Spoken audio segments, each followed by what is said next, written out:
Willem, thank you very much for being here. The film is absolutely lovely, and you are terrific in it. This premiered at the Venice Film Festival where you won Best Actor, so congratulations. To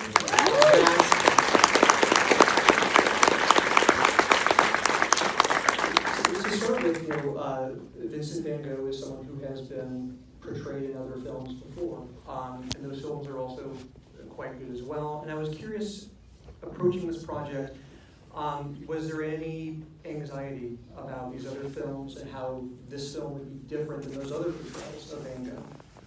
Ignorance is bliss. No, I knew two other films when I was young. I saw Lust for Life, and my memory is that I liked it. I also saw the Altman film, Vincent Dafoe, and I remember liking that as well, but that was some time ago. Apparently there's as many as 17 films about Vincent Van Gogh in one way or another, but I wasn't aware of them. So, the important part was I know Julian Schnabel. I've been in the studio with him. He's painted me. I know his work as a filmmaker and as a painter. And he makes films like he paints. And I like being around him. He inspires me. And for a painter to make a film about a painter, that was thrilling. I also knew that I would have to learn how to paint. So, what was I thinking?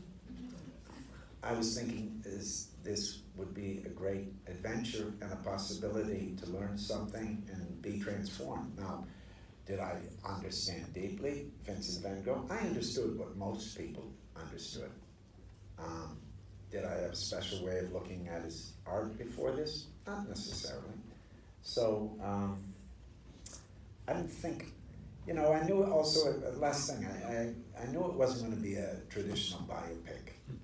So, I think back to playing real characters, and you think you get the material that's available to you, and you get steeped in that just to help guide you. But essentially, you're going to make a movie, and you're going to make our Vincent Van Gogh. And I don't mean that in a possessive way, but I mean that in a way that we can only tell the Vincent Van Gogh story that we relate to or we have a relationship to.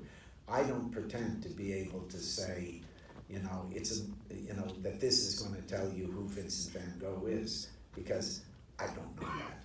But I do know that we collect this material, we make a scenario, and give this kind of first-person, very experiential thing, and hope that we can give some sense of being with him, and being with him paint, and being with him out in nature. I am long-winded tonight.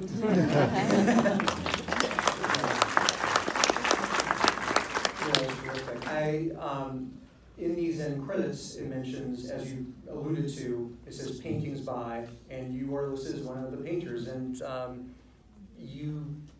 Schnabel taught you to paint, or that you had a discussion about painting, and you actually had to do your own painting. I would love to hear about sort of that process. Okay, it's practical. I mean, I had to paint because the way we're shooting this film, there's a lot of painting. And while I'm having conversations, and then also there's scenes where you see quite literally him painting. So the way we're filming this, we're not shooting conventional coverage, and you can't imagine cutaways. Plus, learning to paint is going to be the key to understanding what he writes about in his letters, who he might have been, and introduces me into the, it's the only way to inhabit the character, because Vincent Van Gogh said, "I am my paintings." And I relate to that somehow. So I certainly had to know his paintings, and I had to have the physical act of painting in my body. So Julian taught me. We'd go out, just what you'd think. He was crazy about how I held a brush, how I held 6 brushes in my hand, this sort of thing. He taught me that. He taught me how to organize my materials. He taught me something about colors, certainly. But to really shorthand this, the most important thing was he taught me to make marks. And marks talk to each other. but each mark you make is specific, is autonomous. But then they, next to each other, they start to move. He also taught me how to paint light. To really, Van Gogh said, don't paint what's there, paint what you see. The idea is you want to get to the heart of what something is. You don't want to get to the signifier or the thing that identifies it. So I'm painting a cypress tree. I rush to paint a good likeness of a cypress tree. And I draw well enough, but painting isn't drawing. And I rush to do it, and he says, wait. And he says, now look, you see those dark, watch here, right here. You see those dark spots? Paint all those dark spots. Now you see that light spot? Paint that light. And then next to the light spot, there's the white. It's white. Now he doesn't have white on his face, but the light is playing on his face in a certain way. So you start that, and these colors start to dance, and they introduce this swirl to you. Well, swirl is a good word for Vincent van Gogh, right? So it's not a good, it introduces you to a very simple thing, but a thing that's very hard to understand unless you really, feel it and know it and can see it. And that is, he kept on talking about a reality better than reality. He talked about Millet's Sower, a painter he admired, has more soul than the sower in the field.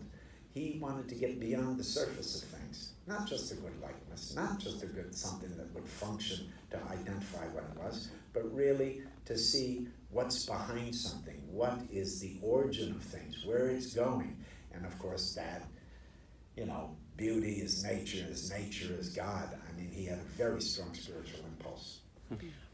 When Schnabel's teaching you to paint and showing you these things, you've acted for quite some time. Was there anything about painting that maybe a different kind of art form that informed how you thought about just acting? Are there any similarities between the two arts? Well, going back to this idea of marks, acting is a series of actions for me. I've always approached it as a physical act, like a dancer. And even in a scene, it's one step at a time, and each step compounds it and sends you to a place. And if the quality of doing those actions is strong and sincere and deeply felt, they will tell you where to go. So it's your doing as opposed to showing. If you're not a performer, sometimes you think you make these choices. Oh, I'm going to do this, or I'm going to do that. No, it's really about sitting with someone and sitting with something and going forward and committing yourself to these actions. And if you do it in a pure way, they act on you. And then you react, and then you get further down the road, and then all of a sudden you're on a journey, and all of a sudden it's a journey that's part you and it's part the circumstance, and all of a sudden things are happening, and it becomes organic that way, and it's not controlled solely by what you know. It's also brings into play things that you can't even conceive. Yeah. And that's when performing is set up properly and you feel free, that's the beauty of it. And with something experiential like this, hopefully the audience can be with you. And the way it's shot, particularly, Julian and the brilliant DP, Benoit Delhomme, shoots it in such a way that you feel next to him, you feel a part of him, I think. Well, I think that's a perfect segue to the thing I wanted to ask next, is that the way, the closeness that you feel to that character, not just the fact that the camera is often very close to Vincent van Gogh's face, but just the way that the camera conveys the internal state of Van Gogh. I'm curious about, with you and Schnabel, sort of the conversation before making it of, this is how I'm thinking of using the camera. Was that a conversation the two of you had? Little talk, lots of action. I think very little talk. Yeah. And with the camera, it is very close to you, and it comes so close. We were like dancing partners. I forgot about the camera. Sometimes in movies, it's nice to know where the camera is, and it gives you strength, and you actually sort of perform for the camera. That's your audience. That's one kind of movie. But some movies you want to forget about it, and it just comes with you. And this was more of the experience. The things that we talked about were mostly dealing with how to prepare to do these things. For example, I paint those shoes in real time. I practiced those. I was scared to death. You know, what if it's horrible? And in a funny way, it does look horrible for a long time, to my mind. But then you see a beautiful thing, I think, and we can argue about this. But you see those marks, and then you see these blobs of color, and you think, what the hell? You know, the colors aren't right; they don't correspond to what he's seeing. And then you see shoes, and they don't look like the shoes that are right there, but they feel like them. You know, they really bring you into the presentness of that thing that he's looking at, and they're alive. It was always fun to see, because Van Gogh didn't sell paintings. While he didn't sell many paintings during his lifetime, he was living with his paintings. So for set dressing, we had to copy a lot of paintings. So we had a whole studio of painters painting copies. And when we dressed the room sometimes, Julian would get there and he'd say, "Dad, that's terrible." And to my eye, it looked pretty good. I mean, it wasn't necessarily something I did. And he'd say, "But I thought it was a good likeness of a painting that I knew." And he'd say, "Get out my paints." And he'd fix it. And it was interesting to see how he would bring life into the thing. That was a real testament to what a painter he is. Yeah.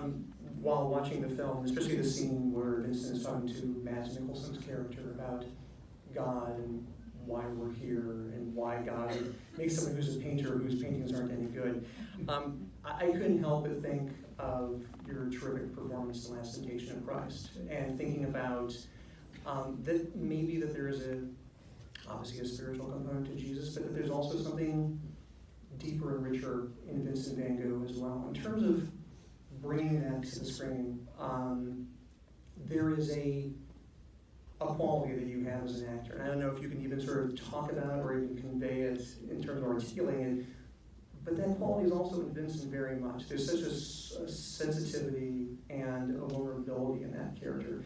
I also think about that scene with Vincent and Teo in the bed together. The camera's very close. There's such an intimacy in that. Is that something that you have to kind of work to get to for yourself, or is it something that comes pretty easily to you as an actor? That's a really hard question to answer. I know, I'm sorry. And you know, when you look back on how you arrived at sometimes, I think sometimes you lie to yourself a lot. You don't remember. Right. You said nice things. I don't know. Yeah. I really don't. I mean, for me as an actor, I love performing. I love losing myself in an action. I love learning things and applying the things that I learn to the pretending. And it is pretending, and I don't think that's a light word. It's a beautiful word. I love to pretend, not to lose myself, although that's kind of what happens, but to wake up and to open up my heart and mind. And when you do that, it's like you don't worry about anything, you know, when you aren't tight, when you don't need anything, but you're actually engaged in a way that you feel like you're living. And he talks about that a little bit. I mean, sometimes people talk about, wow, how'd you deal with mental illness? I didn't think about the mental illness. But I recognize that he was scared to death by these states of ecstasy. Sometimes in nature, he was so overwhelmed, he didn't know what he was going to do with it. He'd pass out, he said. Yeah. And also, how does he reconcile that with the fact that he has social problems? He has no sentimental life. He has trouble dealing with women. He drinks absinthe. You know, that's all in the mix. Let's actually open it up to the floor in terms of anybody in the audience who has questions. Yes, you up there. Yes. Yes. In the back, yes, sorry, right there. Yes. So are you in the glasses back there? Yes. Yes. Okay, cool. Well, in the time that you've been talking, you touched on a few thoughts that I had while watching the film. Firstly, that it's a very unconventional kind of take on a biopic. And I wondered if you could kind of elaborate on, firstly, your process of developing your own interpretation of the character, and then kind of who your, using your words, who your Vincent van Gogh was by the end of the development process. So to repeat the question, you said earlier, Willem, about this idea of coming up with who your Vincent van Gogh was. So by the end of the process of making the film, who was your Vincent van Gogh? You just seen the movie. He was up there, right on the screen. I mean, yeah, I think, when I say my Vincent van Gogh, I mean, I have to think that way, not in order to feel the pressure to have stuff mean. I feel like I want to experience things and experience it in a structured scenario that we've made. And if something happens to me and the camera's in the right place and I'm not self-conscious and I'm really having things happen to me and I'm transparent in that, the audience will see that.